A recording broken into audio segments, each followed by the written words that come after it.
people really, really like adhere to them and say, I am a Sagittarius. And my primary love language is, and I couldn't even make one up right now because I love them all. You don't put any value or just anything into that, but into astrology. Into astrology. Oh, here we go. And not saying that the moon, the shades of the moon, tell everyone their life story, but I do feel like it's a way of grouping people again. And there's humans love to be categorized. This is true. But you don't see any relevance to, because when I look at astrology, there's a lot that you can take with a grain of salt, but I do believe there's a rhythm of the universe and the world and the way and just the way nature works. I agree that with affects that. us. But I agree with that, but I don't agree that the people that are interpreting that rhythm have it locked down. What's your sign? Oh my God. Well, he's a Scorpio. That explains it. Oh my God. Wow, I feel fucking judged right now. Yeah, it's because we're judging you. I'm not judging you, but in your we can say that Scorpio-ness. about anything. And I think when we're talking to, like, as humans, our connection to, like, maybe nature and the universe, I think that's a very different thing than astrology. But people would argue that it's not. And here's what drives me nuts. Okay, like if people. You don't think that your connection to the earth is different from astrology? It's different, but I don't think it excludes it. Well, okay. Like pause for a second, because we're assuming that from an astrological standpoint, everybody assumes that everything is happening in real time. It's not. Everything that we see in the sky is happening thousands, sometimes millions of years ago. So for you to say legitimately that ABC and XYZ happened at the same time a couple thousand years ago, all these things aligned to tell me about my lucky numbers today and how and whether or not I should try something new or open myself to new experiences. I feel like that's nuts. I agree with you to a certain point, but my counter to you would be this question. Okay. Do you believe your ancestors have anything to do with your life today? Ooh, what's the context there, though? Well, that's the thing. I don't know. The trickle down? No, I don't know, but I can answer that. One, I don't know, and two, that is irrelevant. My ancestors' involvement in what I'm doing shouldn't impact the way that I move in general. I know it's right. I know it's wrong. I should move accordingly. You're right, but I think it's less about how you decide how to move rather than just what is natural for you to, the way that it's natural for you to move. You talking about no, I don't think that they have anything to do with that. I think that maybe if the way that you're trying to phrase it, I think maybe you're talking about guidance. Like maybe there's a fork in the road and one seems more appealing to me than the other, and maybe that's the ancestors guiding me one way over another. But that has more to do with something like the Celestine prophecy than ancestry. Did you read that? I read some of it. I did not read the whole book, Okay. to be honest, but I did read some of it. I think this is an interesting conversation. I think because I feel like, and maybe I'm just getting too, spiritual or whatever, but I do feel like I said, there's a rhythm of the universe and the earth that there's things that are bigger than just the human experience, and where do we decide to tap into that? I get that, but then I would counter you by saying that the two things you're talking about, I don't think necessarily have much to do with each other. Because if I am talking about my ancestors' involvement in my life, and I think that's like if I'm talking about my ancestors' involvement in my life, I don't necessarily think that has to do with the universe's balance, specifically because, and maybe this is just my own personal bias, because if I pass away and all of a sudden I am an astral being and now I have access to other dimensions, or like whatever. Like the argument that I was going towards is, if that happens, as much as I love my daughter, probably not gonna spend that much time looking at what she's doing with the mysteries of the universe on deck. I raised her, I trust her, she'll be alright.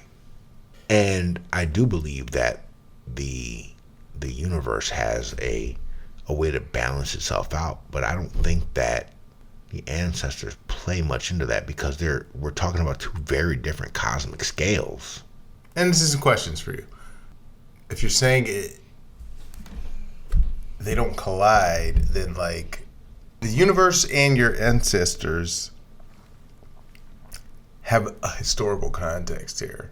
Agreed. And all of that is colliding at this moment in whatever ways it's colliding, right? Okay. I guess what I'm saying is, like, in the grand scheme of things, when it comes to like a cosmic universal plan, a cosmic universal plan, and my ancestors as it relates to me, we're talking about a grain of sand in a galaxy. I don't disagree with that. I think I just think that maybe we just look at this differently. That I mean, this is often the case where we look at things differently, and I choose to look at things logically, and you choose to look at things wrong.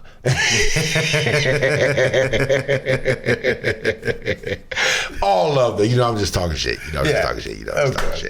Yeah. Of course. Yeah, but no. I believe that there's a cyclical effect, and there's more. People are too focused on what's right in front of them, and there's you're looking at the tree instead of the forest, and I get that. I get what you're saying. I just don't think that you're stepping back far enough to see the entire forest. Because when you step back and see the entire forest, and you think astrology is the trees and not the forest. No, I think that, okay, in that analogy, it's like, okay, we've got the trees and the leaves and the forest, but then you have a rock, like way over there, that has nothing to do with anything. Like why are you trying to make one thing? Yeah, there are rocks in the forest, but that rock over there has nothing to do with that. So what are you saying? Well, what you're saying is not, I don't know. It feels like what you're saying is nothing in the past has anything to do with what's happening in the present. But then you're also saying the past has to do with the present. So it's like you're... Wait, hold on. Wait. Stop, pause. Because I heard something in my audible peripheral, and it was Bridget rolling her eyes, and she has not contributed to this conversation in a moment, and I'd love to hear your thoughts. I mean, this is a very, like, sort of hierarchical spiritual conversation, and that's... And that's why I know you have an opinion.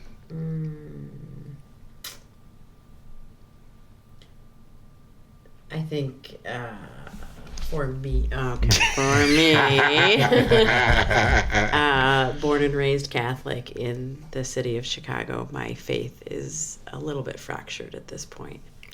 Due to the Catholic Church. So I don't have a lot to say, but I have been enjoying listening to the two of you. That was a very tactful response. Now, yeah. I don't know how much you know, or how much, I know I've said this on the podcast before, but I have in my lifetime read the Bible cover to cover 5 times.